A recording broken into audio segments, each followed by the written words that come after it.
yung lumang bahay nung Vergara, 5 yung hanggang ngayon na tinitira ni Mayora Maika. Ako naman yung takot sa multo. Kaya hindi ako natutulog na ron. Sipin mo, 5 yung may text akong tinanggap galing kay Atty. Villar.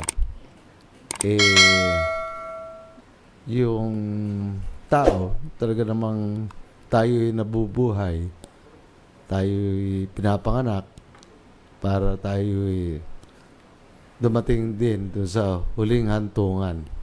Ako'y natigatig at sa kanyang pananalita, baka raw hindi na siya umabot sa 2028. Sabi ko, lakasan mo yung loob mo at nasa Panginoon Diyos talaga kung kailan ka kukunin. In relation to doon sa bagay na yun, gusto ko lang na maipakita na talagang buhat nung ako'y magsimula.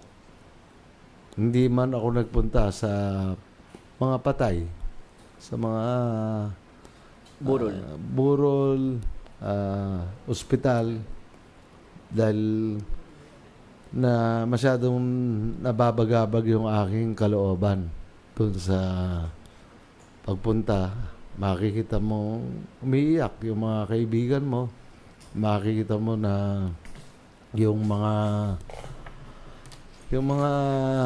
kasama mo na matatanda, kilala mo sila, hirap na hirap yung loob nila dahil nga nawalan sila ng mahal sa buhay. Ganon din naman yung pagka nasa ospital, yung mga kaibigan ko. Mismo yung aking mga ali, talagang nandun ako sa bahay dahil sa amin, pagka wala nang magagawa, iuwi ka na lang namin sa bahay namin. Yung ama ko, yung ina ko, yung aking mga ali, lahat sila, inuwi na lamang ro sa bahay at hindi hinintay. Ayaw lang nagpapahintay na sa ospital mamatay. So, kaya nga pati kakaiba yung aming pamilya dahil yung lumang bahay nung Vergara, 5 yung hanggang ngayon na tinitira ni Mayora Maika. Ako naman yung takot sa multo. Kaya hindi ako natutulog na ron. Sipin mo, 5 yung kwarto sa itaas ng bahay namin. Dahil 5 yung kapatid na babae ng aking ama. At puro matandang dalaga. Yung kwarto ng aking ama, naro sa pagpanik ng hagdanan para siyang bantay ng kanyang 5 kapatid. Dahil siya ay nag-iisang lalaki lamang. So ngayon, napunta tayo rin sa pagpanaw, sa pagkuha ng Panginoon Diyos. May mga talagang hindi natin masasabi kung kailan tayo kukunin ng Panginoon Diyos, kung anong edad tayo kukunin. May mga magulang, masyadong masakit para sa kanila. Batang-bata yung mga anak nila, kukunin ng Panginoon Diyos. At yun ang mga dahilan kung bakit hindi ako pupunta sa patay o kaya hindi sa ayaw kong makiramay. Kung hindi dahil kasi masyadong sakit. Nag-iisang anak ako sa pag-iisa kong anak, para bang naisip ko, nangungulila itong mga namatayan. Naisip ko sa sarili ko, ako man mas mararamdaman ng kalooban ko na ako'y nangungulila. So, itong pagpunta ko sa ospital para dumalaw sa mga may sakit, kahit na sabi ng iba, makakasama sa politika kung hindi ako dumadalaw sa may ospital o hindi ako dumadalaw sa patay, isa pang dalahin sa aking kalooban yun. Hindi dahil sa ayaw mo silang makita, pero mas magandang makita mo sila nung maalala mo sila nung hindi sila nakaratay. Kaya nga si Atty. Villar, bumabalik lang ako kay Atty. Villar, tinatakot pa ako. Ang sabi sa akin ninyo, Sydney, tsaka Arnold, pagka raw siya'y namatay, alam niyang hindi ako pupunta sa burol niya. Alam niya na hindi ako pupunta sa ospital para siya dalawin. Kaya ibababalot daw niya ng banig yung kanyang bangkay at idadaan daw sa bahay ko. Kaya puro biro yun, pero ang biro po ay siguro damdamin ni Atty. Villar yun dahil gusto niya na ako'y dumalaw sa kanya. Ako, dahil nga ro sa tagal ng pagiging magkaibigan.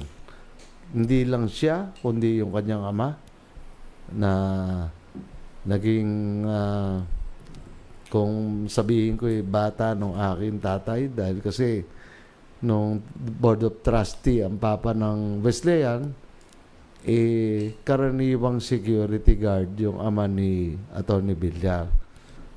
At dahil doon sa nakita ng ama ko na si Tata Elias ay may sariling tigas at hindi tapang, tigas na pangunahan yung mga security guard ng Wesleyan, inilabi nung aking ama sa Board of Trustees ng Wesleyan para maging head security ng Wesleyan University ngayon.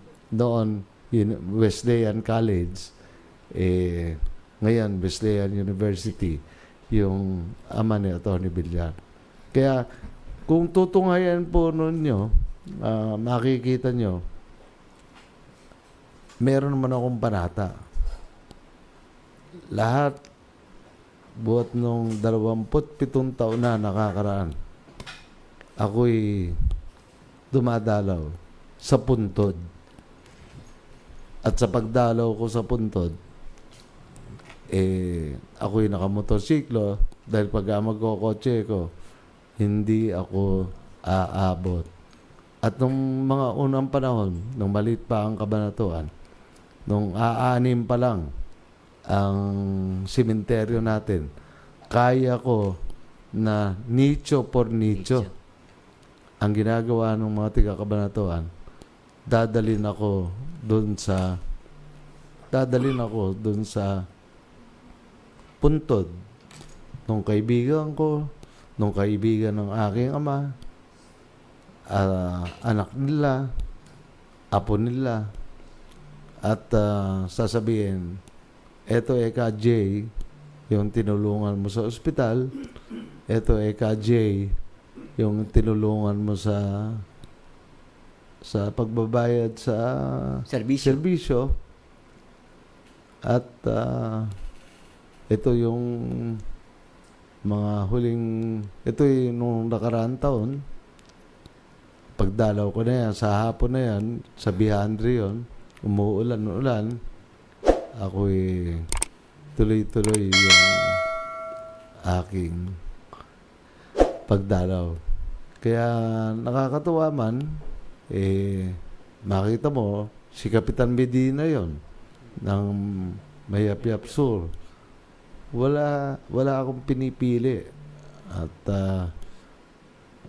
sila, kahit na nasa kabilang side of the fence, alam nila sa kaibuturan ng puso nila na hindi ko sila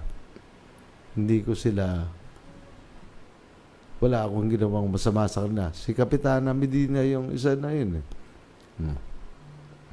So, nakakatuwa. Sabi ni Nino, guwapo pa raw ako. Photogenic. Photogenic lang. Kaya ayos pa.